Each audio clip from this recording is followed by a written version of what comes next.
Hello everyone, welcome to the Green Man channel, hope you're all good and well.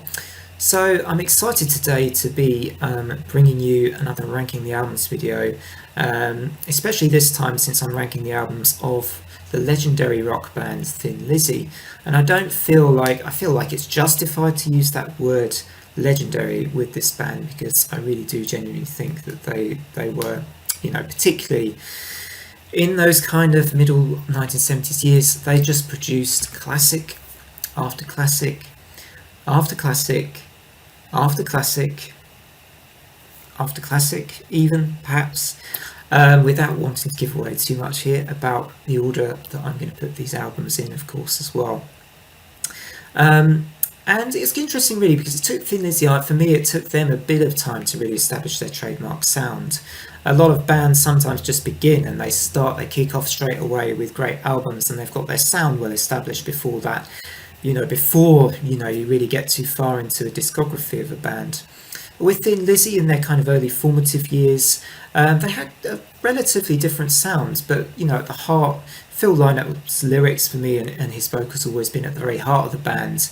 But the sound and the music around him was really developed over the years and refined and perfected with duos like Brian Robertson and Scott Gorham, of course, on the guitars, really just nailing that fantastic dual guitar sound that we had in the later years that for me really kind of solidified the greatness of this band, combined of course with that reliable drumming and intelligent drumming of Brian Downey and the vocals, the great vocals of for me a pretty amazing lyricists. He wrote sort of slick lyrics, he delivered them always with this kind of real confidence, and live, I think he was also just a fantastic presence. That, of course, talking about Phil Lynott once again here. And it was really sad that we lost him in 1986 so soon because it just makes you wonder what else could this band have done. What else could it become? Could we have had more classics in later years with Lizzy still, even perhaps if it had been maybe with other guitarists or a slightly different makeup of the band? And it was just way too long. Way too early for Phil to be effectively, lost from us. So 12 albums here to tackle, and I'm going to be ranking these from my least favourites and my favourite, as I always do. Disclaimer, of course, this is going to be very subjective, so this list will not necessarily match yours, and probably won't, because, as I always say, our experiences with these bands will be slightly different. How we've grown up with them, how we've experienced these albums is always going to be slightly different. So to begin with, my least favourite, number 12, is the Shades of a Blue Orphanage album, which I still quite like, but it is one of those albums that, Thin Lizzy was so raw here. You can tell their kind of newness and that they were really still establishing themselves as a band for my money. But there was kind of a bit of diversity here in this album, influence of blues, of folk. I still think Phil's songwriting here is pretty sharp and meaningful and personal, if nothing else. And it just, for me, was an album that wasn't very cohesive. And it really lacked for me, when you're looking back at this discography, this stands out a bit for me as just being one that just isn't quite up there with lots of their other albums, really. So Shades of Blue Orphanage comes in at number 12. Moving on to number 11 now, Nightlife for me from 1974. Now that might be a bit controversial. I think quite a few people actually quite like Nightlife. For me, it's just a little bit... its style is very different in a way from lots of other Thin Lizzy albums. That you can't really put it easily in that really earlier, and neither can you put it in the later era of Thin Lizzy either. It's a little bit of an odd one out in that sense, but it was an important album in the sense that it was the first time we brought together two guitarists, those of course being Scott Gorham and Brian Robertson, which was of course pretty soon after Nightlife to turn out to be a stroke of genius.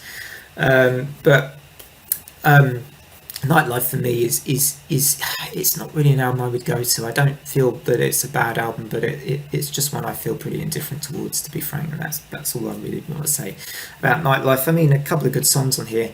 And Still in Love with You, played live, is actually one of my favourite live tracks. I think that's an incredible one. I think it was at Live and Dangerous, just amazing.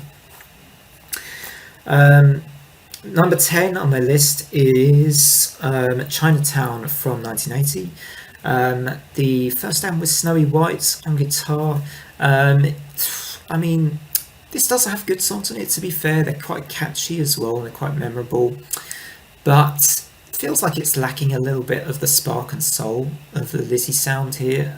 I don't know necessarily what lots of other people think of this album, but for me, it just lacks a bit of that classic Lizzy spark, and that's my kind of main criticism, really. And that may be because it doesn't have the kind of there's a change of guitarist to this album and everything, um, and so that obviously might have had a little bit of an impact. There were still some good songs on here. I mean, in particular the opening track, "We Will Be Strong," I think it is, and the title track is really good too. But Chinatown, otherwise, for me, is one I would probably always put quite low down in my rankings. It's not going to change probably much from number 10. Number 9 on my list is actually their debut album, which may be a bit of a surprise actually that this is as high up as it is, because I know the debut is actually a lot of people's least favourite album for Thin Lizzy. But I find this album really quite charming, and it does have some soul to it for me, this album. As opposed to the early album like Shades of Blue Orphanage, I actually think this album has some really good songs on. I really like Ray Gun, the kind of bluesy one. Honesty is No Excuse, and Saga of the Aging Orphan as well, I think are really quite beautiful tracks actually. And they for me just lift this album a bit above those three. I think this album's got some soul to it and some charm, understated, and it's underrated for me. So at number 9 is their self-titled debut album. Number 8 is Vagabonds of the Western World, which came out in 1973. I do like this album. Maybe it's not quite one of my all-time favourites necessarily, but again, the signs on this album were really starting to show that Lizzy were starting to find that sound just a bit. Then the hooks, in particular, like within say the title track, I really like the title track. There's a great track on this album that I always go back to. I think it's called "Little Girl in Bloom." Which I think is great, and the Rocker, of course, as well, is quite a relatively well-known track for them, I think, and that's a great song as well. So Vagabonds of the Western World coming in at number 8. Now we start to get to the albums where we're just talking now minor little personal reasons perhaps that these are in the order they are. I mean, I genuinely think from this point forwards, there's not really a right order. You could have any of these almost as your number 1.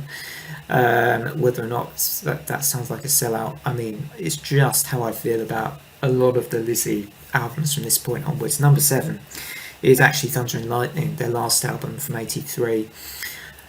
Cracking album, absolutely ripping riffs, and it's the heaviest album probably as well out of all of them. Was it John Sykes on guitar? I think I remember that right. And just, as I say, ripping riffs, catchy stuff again on this. Some of my favourites, the title track, Cold Sweat, is brilliant.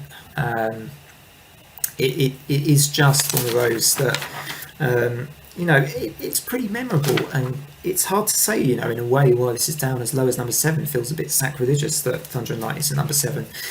I maybe think that the magic of Lizzy by this point as well had faded a little bit, in all honesty. So in spite of the heaviness of the album, the sort of soul of Lizzy. I mean, I know of the problems that Phil was having, I think, personally a lot by this point, and that the band had been through, such a roller coaster that by this time perhaps that had just started to show a little bit on their later albums.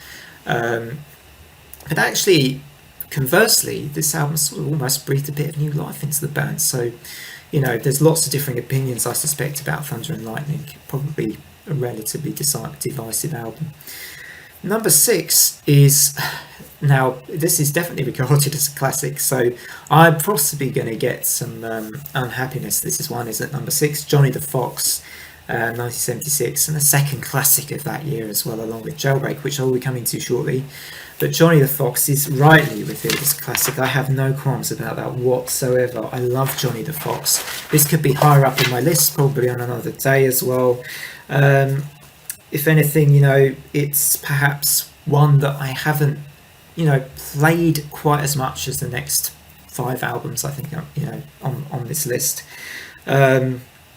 Outstanding guitar work, as always, on this album. Actually, some really great songs, including the big hit, Don't Believe a Word. The opener, Johnny, is fantastic. The beautiful love song called Old Flame on this album as well, which I can't highly recommend enough if you like the slightly slower Lizzy songs. Old Flame is really, really good. So hard to put Johnny the Fox in at number 6, guys, but I'm sorry, I've put it in at number 6. There has to be an order, I guess, to these videos, and yeah, that's going at number 6. Number 5. So I've got to move on to number 5. Renegade, right? For me personally, Renegade is a bit of a... It's one that I just got that, I grew up a bit with this album as well. I just got that slightly personal connection to it in a way because of that, I guess. It's an album I've been back to quite a bit. It feels like their swan song album almost, even though it wasn't their last album, weirdly. It was before their last album, Thunder and Lightning, but it feels like a swan song, and it's just so beautiful. A lot of people don't like this album, but I'm definitely not one of those people. Definitely not one of those people. I think this is a classic, actually. You look at some of the songs in this album, just so I can try and explain myself for why this is as high as number 5. I think, some people would say Phil's vocals sound a little flat, and maybe I can see that a little bit, but at the same time, they're really still soulful. They're kind of emotional, and you can sense the kind of a sadness in this album, but as I say, that suits the swan song feel of the album. You got tracks like Renegade, the title track on here, and some upbeat ones as well. There is a song I really love, No One Told Him. That's the one. Absolutely love that track on this album. I think it's brilliant. Angel of Death too. Hollywood. It's full of classics, and I don't really understand. I can kind of understand maybe why people don't necessarily, it's not their favourites, but I think it's another Lizzy classic. I really do. Renegade, there you go. Strangely, maybe it is in itself a bit of a Renegade album. Number four, Fighting, out in 75. Now for me, this is the first album where that magical formula, that dual guitar, trademark sound really came to the fore of the Lizzy, the Lizzy sound and the Lizzy music that we got. And this album boasts genuine classics. It has to be said. Fighting, you've got Wild One, perhaps my all-time favourite Thin Lizzy track. I mean, it just has that, beautifully sung by Phil. First of all, you have that drum fill followed by those incredible melodic lead guitars, which perhaps not quite the first time we hear them, but one of the first times we hear those, and boy, does it hit like nothing else you've really heard when you hear that for the first time, that song. I mean, it just gives you the ultimate Thin Lizzy experience, really, I think. And yeah, the Fighting is genuinely one of my favourites. Really is absolutely pretty stunning from start to finish. So on to number 3 now. I'm conscious of how long this video is going on, but 3 is Jailbreak. Now Jailbreak was their first pretty commercially successful album, and easy to see why. I mean, hits like The Boys Are Back in Town, I can't speak properly now, The Boys Are Back in Town, are just anthemic, and whilst that track has been played to death, I mean, in a way, I don't necessarily need to hear that song again, but in the context of this album, it actually fits in beautifully, I think, and it is a great song. It is a great song, I think. Whatever you feel about it and how it's been overplayed over the years, it is a great song and a great number, and it does illustrate the lead guitars pretty well as well in that track, for sure.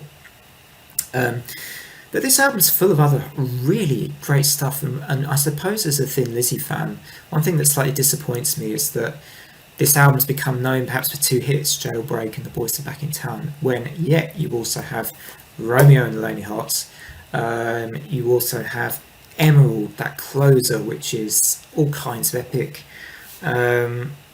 You have, I mean, it's just an awesome album. And the complimentary solos on here as well are for me something that really make Jailbreak just stand out as well. And it's pretty high up on my list. Not my number one, or my number two.